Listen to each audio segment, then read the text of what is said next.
CCM oye! Mheshimiwa mgombea mwenza, mimi sina maneno mengi kwa sababu nimetoka hapa siku 3 zilizopita. Nachotaka kukuhakikishia, kwa sababu ndio mkutano wako wa kwanza mkoa wa Mbeya, mimi kama kiongozi mlioniamini katika mkoa wa Mbeya kipindi hiki cha uchaguzi, nimetembea wilaya zote na kata na vijiji na vitongoji. Hapa Kyela nilitumia siku 3. Nimetembelea kata zote na vitongoji.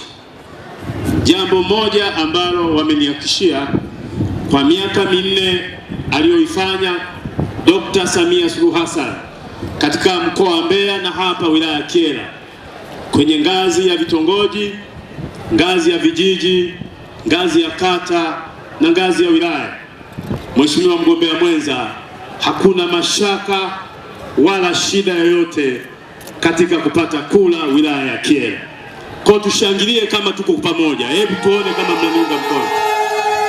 Moja ya wilaya ya mkoa wa Mbeya ambayo tunategemea itafanya vizuri sana ni wilaya ya Kyela, kwa sababu Dr. Samia Suluhu Hassan ameipendelea na ameipa heshima ya pekee, lakini kipekee kwa namna ambavyo ameweza kutupa shule pekee ya mkoa, shule ya kike ameijenga wilaya ya Kyela.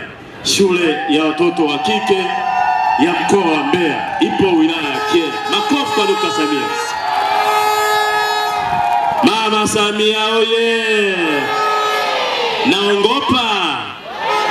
Wangapi wanasema tuko sawa?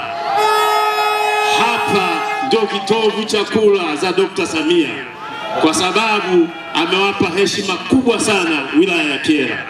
Na nataka nikuhakikishie mgombea mwenza, nimeongea na makundi, mama lishe, bodaboda, vijana vijiweni. Nilikaa hapa, wamenihakikishia kwa Kyela kula zote ni za kwako Dr. Samia Suluhu Hassan na mgombea mwenza. Nataka nikuhakikishie, mimi kama mdogo wako nitahakikisha unapata kula za heshima hapa mkoa wa Mbeya, kwa sababu mmoja tu, umezaliwa mkoa wa Mbeya. Makofi kwa Dr. Emmanuel Nchimbi. Nafikiri tumeelewana, si ndivyo? Nimlete nsimlete? Haya, punga mkono unavyomleta Dr. Emmanuel Nchimbi. Dr. Emmanuel Nchimbi oye! Karibu sana mheshimiwa mgombea mwenza.